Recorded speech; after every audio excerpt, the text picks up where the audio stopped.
Hello, how's it going? Well, thank you. How are you? I'm doing great. So, are you getting ready to, are you happy to be getting back on the road?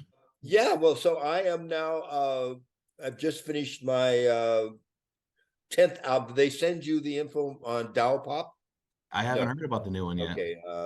It's I now we're working on it with Dave Way, the multi-Grammy award winning Dave Way, and the extremely talented other producer Dylan O'Brien, and with all my favorite LA musicians Yeah. and songs. And I generally run songs when I'm on tour. Of course, now as you know, we had the COVID for a couple of years, and then of course then we had the SAG strike. And by the time the SAG strike happened, I wasn't able to coordinate getting out on the road because I should have been able to go out and play music. But you have to set them up 3 months ahead of time to get them ready. So and on this City Winery tour, I'll be doing a lot of songs from the new album. Yeah, Okay. yeah. Well, Comedy wise, I have no idea what he has in store for you. Uh, because I never know what he's gonna when he comes out of the I let him out of the box and that character comes out and starts doing his thing on stage. So I'm as surprised as everyone else, basically. when's the new album slated to come out? Now this year, we're the old days you'd release an album, put it out. Right. Now the album's being pressed now as a vinyl, but we'll release 3 singles, I believe. Uh and then that would take a few months to do that. And then the whole album will come out and they'll be able to get that'll be available everywhere. Okay, so fans will, they'll be as surprised as you are, I guess. Yes, yes, they will. Say, he didn't Uh, know. We knew. They'll say we knew just about as much as Creed did. Exactly, and that'll be true too. so, with your shows, is it a one-man show or do you have a It band? is. It is. I come up and I do about an hour and 15, hour and a half, hour and 15, depending on how it flows, how Okay. the interchange with the audience is going. And it's generally, I'd say, about 60% music, 40% comedy. You know, Okay. my view of comedy.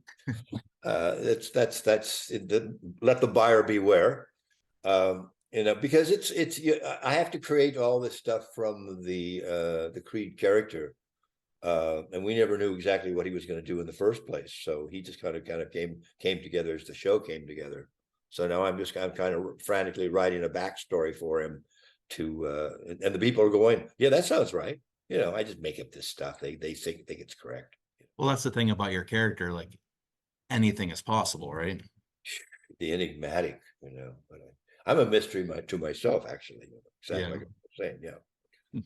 So how do you describe the audience that comes to your show? Like, is there, a stereotype? Is it all just like, is it younger, older? Very young. It's Very young. astonishing. The ones that actually grew up with the show turned their kids onto it, and now their younger siblings and stuff they're getting turned on to it too. So I don't know how many years it's been, but truthfully, and I think you're quite aware of this, we're all astonished when we talk to each other. The legs of this show, it's nuts. It just keeps on going. How do you how does any artist prepare for lightning in a bottle like that? I'm No, just thankful, very thankful, of course. I watched it in my 20s and, I have a 17-year-old and my nephews watch it. So it's going to go on forever, I guess. Well, don't jinx it. So I guess, looking at touring now, how does it compare to sort of when you started back, in the old days with the grassroots? I well, I had been touring out of college with a folk trio called the Young Californians, and I was Yeah. in Europe for 2 years, all over North Africa and the Middle East and Europe and down into Egypt and stuff, and all over the places. So I'd been doing that. That was a whole different kind of thing. The grassroots thing was more of a commercial venture. So we started out in a car, and then a Econoline Ford with a beer soaked mattress in the back, and then we got a tour bus, and then we started flying. So it was just we saw as the record's success continued and the audience started building, we ended up flying at the end. By the time I left the group in late '69, early '70. Is it pretty much the same now, or Well, now it's just me. I don't have to tour with them unless I'm doing a California tour. Occasionally, I'll throw a band together, go up and down the coast just for fun because sometimes I just want to get my rock and roll juices going again. Mhm.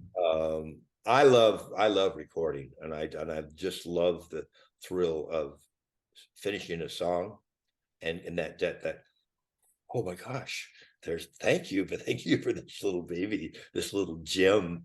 And that's in my mind. Other people go, it's a song, Creed. It's a song. No, for me, it's a gem. Well, it's your own No, creation. but it is. It's my baby. It's my baby. So sometimes I will play out with the band.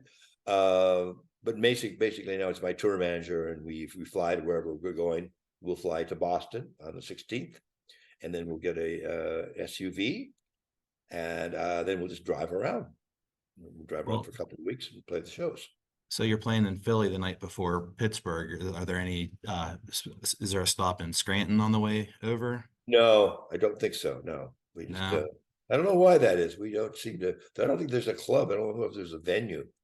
One guy put a show on in Scranton years ago at the end of a tour, and he thought he was going to kill, and for some reason he didn't. Then he didn't advertise. I can't. Like that was a long time ago. He Okay. didn't advertise. There was just nobody there. It was a Shriners Club. It was this low ceiling, all cement.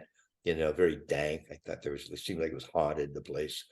And I was thinking, and I kind of went, well, I don't know. But no, I see people in the street, they go, Creed, what are you doing, Scranton? So I played. Nobody knew. Nobody Nobody knew knew. that it was even in town. That would seemingly be a Missed slam dunk. opportunity, let's put it that way. So I guess, with the touring, are there people trying to give you mystery substances like, back like they did it, like I guess the San Well, Francisco tour? sure, but I those days are far, far, far behind me.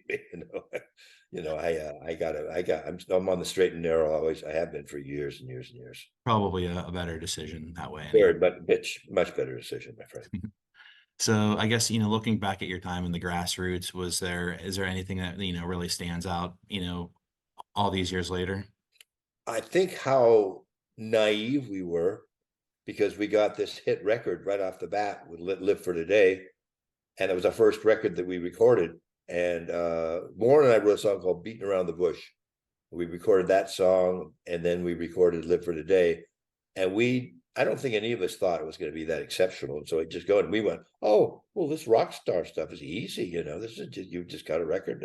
We had no idea that there was the payola big time was going on, and that Dunhill Records were paying people off. And so it went right up the charts. And we thought it was just because everybody heard the song and thought we were fantastic.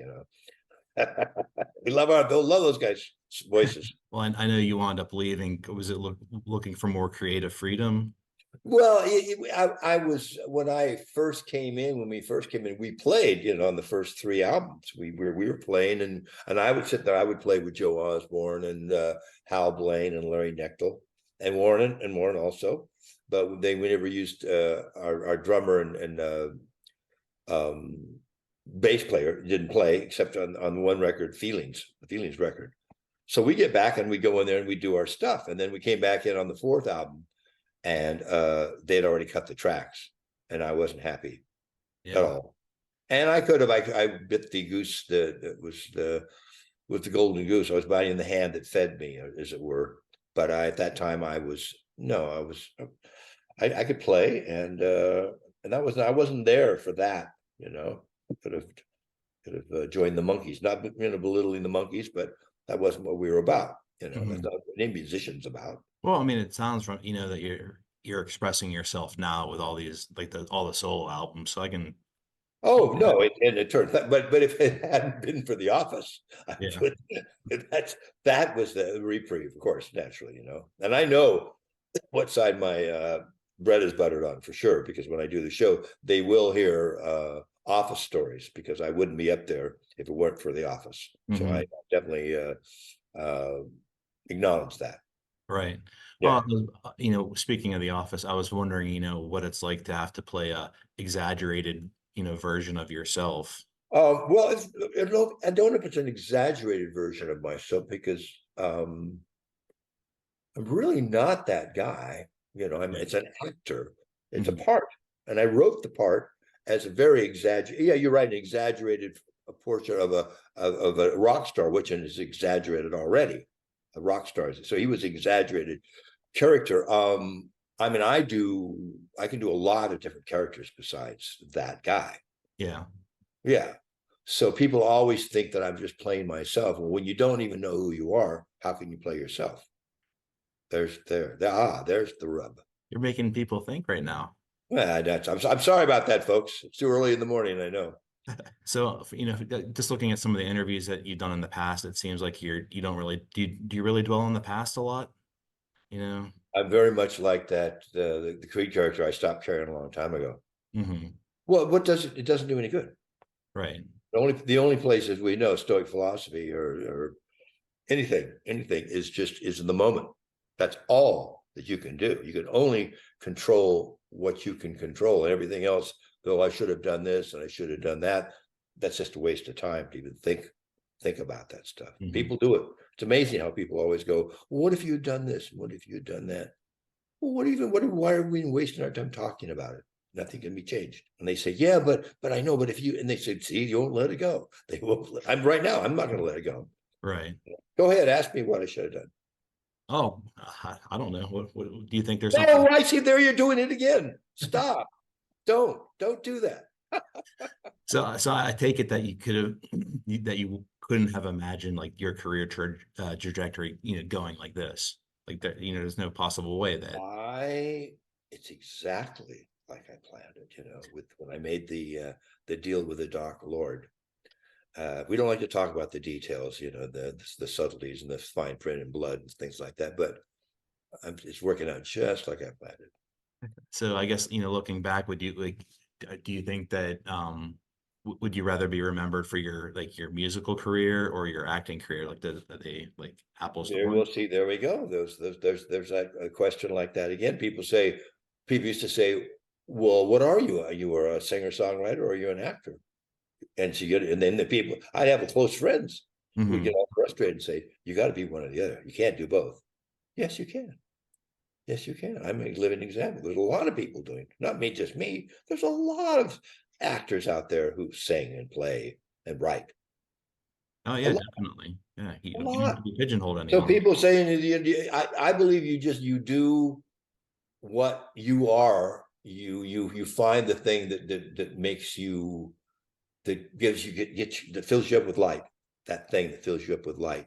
That you go, oh, hell yeah, this is what I got to do, and you do that. If one day it's playing up my guitar and writing a song, or it's another day they call me and say, my manager says, "How about this part here? They sent you the script," and I go, "Oh, ooh, I can really have fun doing that." You just do it.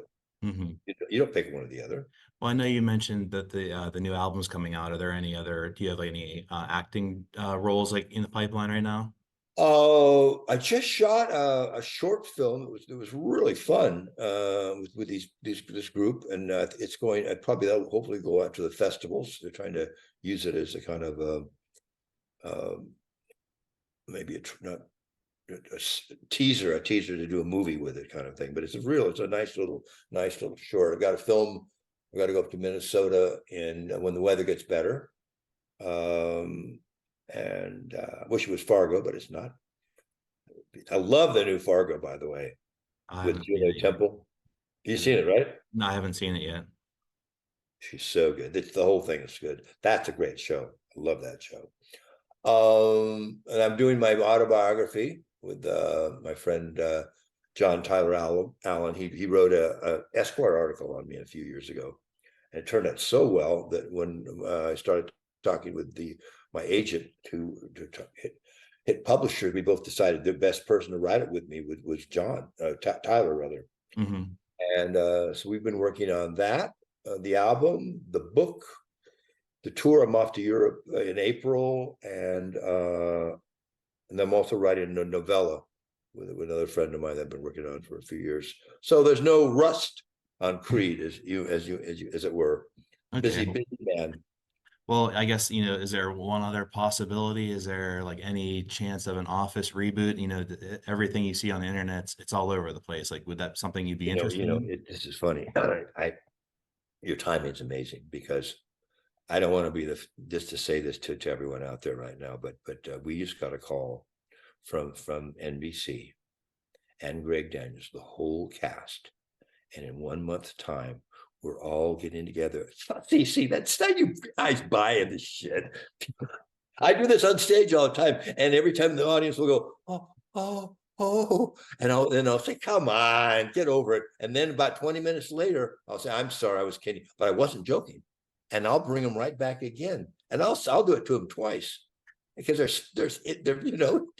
they want it so bad. It's not going to happen. It can't possibly be as funny as it was originally. Why would we want to do that? I know we all want to see it. I'd love to do it just to work with my friends, but you can't. The hubris it would be for us to think that we could actually do that again. Greg Daniels knows. Greg Daniels is a smart man. He knows we can't do that again, so we're not going to do it. Now, that being said, Krasinski has talked a lot about maybe one day we might do a Christmas thing, for a TV movie or something like that.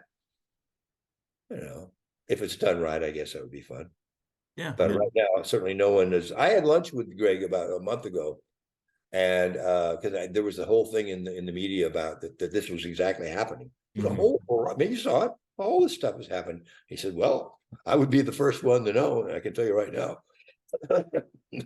It's wishful thinking. Well, I guess it's good for people to have that hope still alive, even You if can believe in Santa Claus too, guys, but not that you kids out there, he's there. you don't want to spoil that for people. No, I don't. Even though he reads a curmudgeon, he's not that cruel. All right, well, have safe travels out to the East Coast, okay? I will. I hope to see you at the show. Please let us know if you can make it. We'll get you in. All right, will do. Thanks you. Okay, and we'll charge you double, but we'll get you in. All right, I'll expense it. No problems. Later. Bye. Bye.